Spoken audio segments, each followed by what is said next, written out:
పూర్వేకి స్వాగతం. ఏ manual to self సూచనలు లేదా సమాచారాన్ని అందించే స్వీయ శోధన సాధనం. సో నౌ టైమ్ లైన్ చూద్దాం.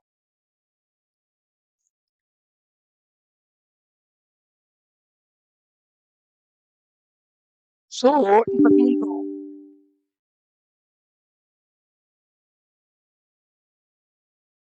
ముందు మనం మన యొక్క నేచరు ప్రవృత్తి బట్టి కాంబినేషన్ ఆఫ్ జ్ఞాన యోగ, భక్తి యోగ, క్రియా యోగ, కర్మయోగ కాంబినేషన్ వాడాలి అనే విషయం స్పష్టం చేసుకున్నాం ఇంతకు ముందున ఎపిసోడ్లలో. అయితే ఒక systematic planning of doing yoga ఇది చాలా ఇంపార్టెంట్. మాక్సిమం శాతము ఒక రఫ్ అప్రాక్సిమేషన్ పరంగా యోగిక్ పాత్రలోకి వచ్చే వాళ్ళందరూ ఏదో జీవితంలో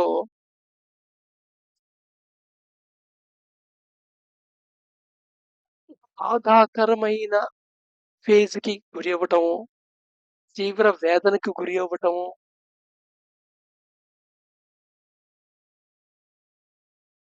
ఒక సంక్షోభంలో చిక్కుకోవటము, తద్వారా ఈ యోగిక్ పాత్ర లేదా స్పిరిచువల్ పాత్రలోకి వచ్చే వాళ్ళు ఉంటుంటారు. యాక్చువల్గా ఇది సొలేస్ మాట. సొలేస్ అంటే ఏంటంటే ప్రస్తుతం దాని నుండి ఉపశమనం పొందటానికి, ఆ ఉన్న స్థితి నుండి ఉపశమనం పొందటానికి మాత్రమే ఉపయోగపడుతుంది ఆ పద్ధతి. నిజంగా ఎగ్జిస్టెన్స్ గురించి తెలుసుకోవాలనుకొని, లేదా అసలు హూ యామ్ ఐ అనే ఒక బేసిక్ క్వెషన్ డెప్త్ ఆలోచించి, లేదా what is the purpose of life, what is the point of this all life and everything happening అనే ఒక తాపత్రయంతో గాని, సుఖాలని అన్ని రకాలుగా చూసి దీంతో నేను ఫుల్‌ఫిల్‌మెంట్ సంపూర్ణత సాధించలేకపోయాను అనే వినతిని గుర్తుపట్టి ఆధ్యాత్మిక మార్గంలో వచ్చేవాళ్ళు చాలా మందుంటారు. సరే, ఏ కారణం ద్వారా ఆధ్యాత్మిక మార్గంలో వచ్చినా ఇంతకుముందు ఒక వీడియోలో చెప్పుకున్నట్టు దగ్గర దగ్గర రఫ్‌గా పాపులర్ అయినవే 53 కైండ్స్ ఆఫ్ యోగాస్ అవైలబుల్ ఉన్నాయి. రకరకాల మార్కెట్‌లో యోగాలు అవైలబుల్ ఉన్నాయి. సో ఏది ఫాలో అవ్వాలి, ఎలా ఫాలో అవ్వాలనే ప్రధాన సమస్య అవుతుంటుంది. ఆఫ్‌కోర్స్ అన్నిటికి పతంజలి అష్టాంగ మార్గమే ప్రాతిపదిక అనుకోండి. కానీ డిఫరెంట్ కాంబినేషన్స్‌లోను డిఫరెంట్ బట్ యూనిక్ పాత్ అనే విషయం ముందు గుర్తుంచుకోవాలి. ఈ యోగిక్ లేదా ఈ ఆధ్యాత్మిక మార్గం అనేది యూనిక్ పాత్. ఒక ప్రత్యేకమైన పాత్. ప్రపంచంలో ఎంతమంది మనుషులుంటే అన్ని మార్గాలున్నాయి అనేది ఫస్ట్ మైండ్‌లో పెట్టుకోవాలి. ఎందుకంటే ప్రతివాడికి పనిచేసిన ప్రక్రియ, సాధన అన్నికి పనిచేయాలని రూల్ లేదు. ఇది చాలా వాటిల మీద ఆధారపడుతుంది కాబట్టి, చాలా ఫ్యాక్టర్స్ మీద ఆధారపడుతుంది కాబట్టి. సో, ఎనీవే ఏదైనా ప్రాక్టీస్ మొదలెట్టిన తర్వాత మామూలుగా మనుషులందరికీ వచ్చే సమస్య ఏమిటయ్యా అంటే, కొన్నాళ్ళు ఆ ప్రాక్టీస్ చేస్తారు. తర్వాత అది మొదలుపెట్టిపోతుంటుంది. ఓ రకంగా అటకెక్కుతుంది అని చెప్పొచ్చు. స్టార్ట్ చేసేప్పుడు మంచి మోటివేషన్‌తోనే స్టార్ట్ చేస్తారు. కొన్నాళ్ళు ప్రాక్టీసు చేస్తారు. అటకెక్కుతుంది చివరికి.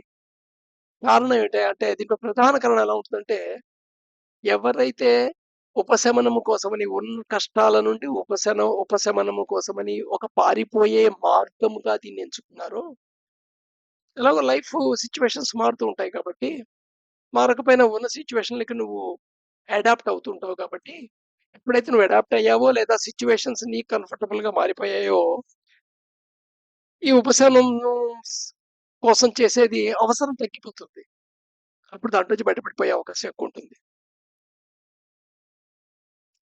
పోనీ సిన్సియర్‌గా మొదలెట్టారు. మంచి ప్రేరణ కలిగి మొదలెట్టారు. ఈ ఆధ్యాత్మిక మార్గం అనుకుంటే, వాళ్ళకి తొందరపాటు ఎక్కువుంటుంది. ఎందుకంటే మనకి వెంటనే రిజల్ట్స్ కావాలి. ఇది ఎఫర్ట్ అండ్ అలోవింగ్ అనే రెండిటికి ప్రధానమైందిది. Effort, allowing. అంటే నువ్వు ఎఫర్ట్ చేయాలి. అది అలౌ అయ్యేట్టుగా నువ్వు సంయమనం పాటించాలి. పేషెన్సీ ఉండాలి. ఓర్పుగా వేచి చూస్తూ ఉండాలి. ఇదేంటి ఒక అగ్రికల్చర్ లాంటిది. ఇవాళ విత్తనాలు చల్లంగానే రేపు నాకు ఫలం రాదు. ఆ విత్తనం మొలకెత్తటానికే మినిమమ్ కొన్ని రోజులు తీసుకుంటుంది. నువ్వు దానికి కావాల్సిన కండిషన్స్ అన్ని కలగజేయటం, ఎఫర్ట్ పెట్టటం, జస్ట్ అలౌ చేయటం. ఈ అలౌ చేసే ఫ్యాక్టర్ ఏమో గ్రేస్‌కి సంబంధించిందనమాట.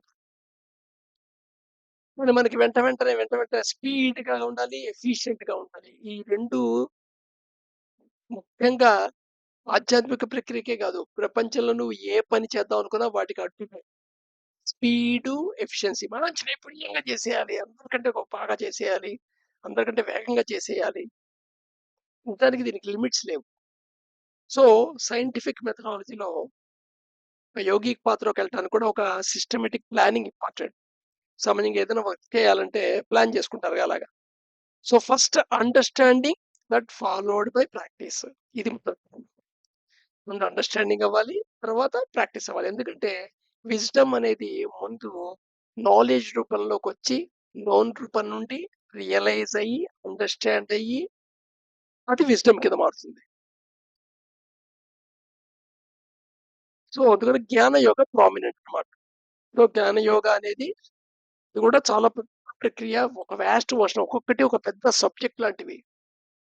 సో, జ్ఞాన యోగతో స్టార్ట్ చేయాలి.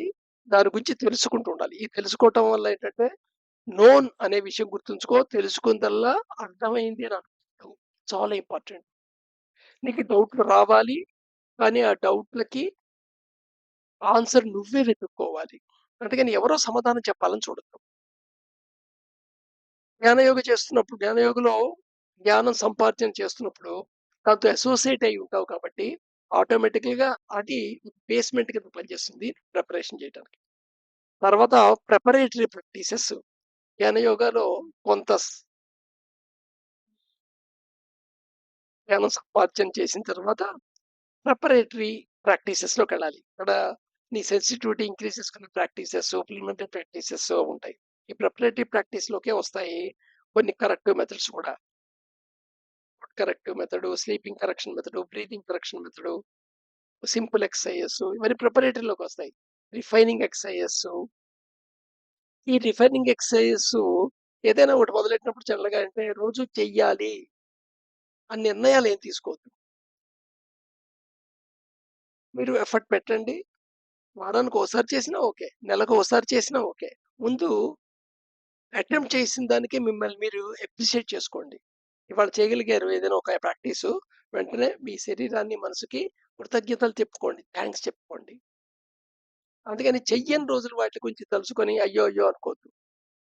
ఒక పక్కన రిజల్యూషన్‌లు పాస్ చేసుకోవద్దు. రోజు నేను గంట చేస్తాను యోగా అలా రిజల్యూషన్ పాస్ చేసుకోవద్దు. ఎందుకంటే డైలీ లైఫ్ అది రెండిటిని సమతుల్యంగా బ్యాలెన్స్ చేసుకుంటూ వెళ్ళాలి కాబట్టి. ఇక్కడ పీస్ ఎస్టాబ్లిష్ అయితేనే నువ్వు మెడిటేషన్ స్టేట్‌లోకి వెళ్ళగలుగుతావు.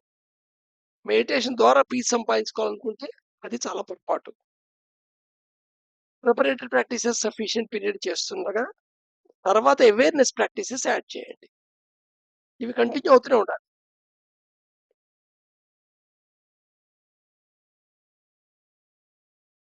నెక్స్ట్ ఈ ప్రిపరేటరీ ప్రాక్టీస్‌కి, అవేర్‌నెస్ ప్రాక్టీస్‌కి మధ్యలోనే భక్తి యోగా రిలేటెడ్ అంటే డివోషన్ రిలేటెడ్. డివోషన్ కూడా అవేర్‌గా డివోషన్ చేయాలి.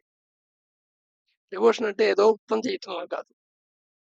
Complete surrender to the grace, ultimate intelligence with that running the entire existence. Next already నువ్వు ప్రతిరోజు, ప్రతి క్షణం ఏదో యాక్షన్ చేస్తూనే ఉంటావు. బట్ ఈ ఈ అవేర్‌నెస్‌లో సరెండర్ అనే భావంతో, డివోషన్‌తో నువ్వు కర్మయోగ ప్రాక్టీస్‌లోకెళ్ళాలి. షిఫ్ట్ అవ్వాలి. కర్మయోగ ప్రాక్టీస్ షిఫ్ట్ అయిన రొటీన్‌లో పడిన హఠయోగ ప్రాక్టీస్‌లోకి షిఫ్ట్ అవ్వాలి. ఇది ఈ టైమ్ లేను మీ యొక్క టెంపర్‌మెంట్ బట్టి, మీ యొక్క స్వరూప స్వభావం బట్టి, మీ యొక్క ఆల్రెడీ ఇంతకుముందు జన్మలలో చేసిన వర్క్ బట్టి చిన్న చిన్న మార్పులైతే చేసుకోవచ్చు. అందరికీ జనరల్‌గా వీటిలో ఒక డౌటొస్తుంటుంది. ఏంటయ్యా అంటే, ఇంత ప్రాక్టీస్ చేస్తున్నాం. ఇదేదో చాలా లెంథీ ప్రాసెస్‌గా ఉంది. మధ్యలోనే పోయామనుకో, నెక్స్ట్ మళ్ళా జన్మొస్తుంది గదా! మరి పునర్జన్మ సిద్ధాంతం ప్రకారం మళ్ళీ చిరునుండి మొదలెట్టాలా అని. అలా కాదు. నువ్వు ఎక్కడైతే వదిలేసావో ఈ ప్రాక్టీసెస్ చేయటంలో ఈ వాసనలు డెవలప్ అవుతాయి. సో, ఆ వాసనలు ఆటోమేటిక్‌గా నీకు అలాంటి పరిస్థితుల్ని నెక్స్ట్ జన్మలో క్రియేట్ చేస్తాయి. నువ్వు అక్కడి నుండి స్టార్ట్ చేసి ఎళ్తావు. అక్కడిదాకా చాలా ఫాస్ట్ గ్రోత్ ఉంటుంది. అక్కడి నుండి మళ్ళా ఫేజ్ ఉంటుంది. ఏదైనా సరే నువ్వు సీసీఎస్ పాయింట్ క్రాస్ చేస్తే అంటే క్రిటికల్ సర్టెయిన్ స్టేజ్ దీని గురించి ఇంకా డీటెయిల్‌గా తర్వాత వీడియోలో వస్తుంది. క్రిటికల్ సర్టెయిన్ స్టేజ్ గనుక క్రాస్ చేస్తే అక్కడిదాకే నీకు చాలా స్లో అండ్ గ్రాడ్యుయల్‌గా నీకు డెవలప్‌మెంట్ ఉంటుంది. బట్ అక్కడ నుండి ఎక్స్‌పోనెన్షియల్‌గా ఉంటుంది. అందుకని సీసీఎస్ బిఫోర్ పార్ట్‌ని అష్టాంగ మార్గంలో యమ, నియమ, ఆసన, ప్రాణాయామ అంటాం. సీసీఎస్ అచీవ్ అయిన తర్వాత పార్ట్‌ని ప్రత్యాహార, ధారణ, ధ్యాన, సమాధి అంటాం. ముందే ధారణ, ధ్యాన, సమాధి గురించి తాపత్రయపడదు. ఎందుకంటే ఇక్కడ తెలుస్తోంది కదా! టోటల్ టైమ్ లైన్‌లో ఎలా ఉందో. సో, నువ్వు ఏం చేయగలవు? అవి చేయటం మొదలెట్టు. చేయలేని వాటి గురించి వర్రీ కాకు. సో, ఇదొక రఫ్ ప్లాను. మీ యొక్క టెంపర్‌మెంట్ బట్టి, మీ యొక్క ప్రవృత్తి బట్టి వీటిని కొంచెం అటు ఇటు మార్చుకోవచ్చు. ఫర్ ఎగ్జాంపుల్ భక్తి యోగా అనేది జ్ఞాన యోగంతో పాటు సైమల్టేనియస్‌గా కూడా స్టార్ట్ అవ్వచ్చు. కర్మయోగి ఇంకా ఎర్లీగా అవ్వచ్చు. ఎందుకంటే నీకు ఆల్రెడీ దాంట్లో వాసనాస్ డెవలప్ అయ్యి ఆల్రెడీ ఉంది. అట్‌లీస్ట్ మనం వాసనాస్ డెవలప్ చేసుకోవడానికి ట్రై చేస్తాం మనం ఈ ప్రాసెస్‌లో. ఈ ప్రాసెస్‌లో ఈ ప్రిపరేటరీ ప్రాక్టీసెస్ వల్ల నీకు ఫిజికల్ హెల్త్, మెంటల్ హెల్త్ పెరుగుతుంది. అవేర్‌నెస్ ప్రాక్టీసెస్ వల్ల నువ్వు సక్సెస్ పొందుతావు. భక్తి యోగం వల్ల అలవెన్స్ తెలుస్తుంది. గ్రేస్‌గా వదిలేయడం అని తెలుస్తుంది. కర్మయోగం వల్ల నువ్వు అక్యుములేషన్ ఆఫ్ కర్మ ఆపుకుంటావు. హఠయోగం వల్ల అల్టిమేట్‌గా నీ బాడీ అండ్ మైండ్ పూర్తిగా ప్రిపేర్ అవుతుంది. హయ్యర్ యోగా ప్రాక్టీసెస్‌కి అదే ప్రత్యాహార, ధారణ, ధ్యాన, సమాధికి. మళ్ళీ రేపు కలుద్దాం.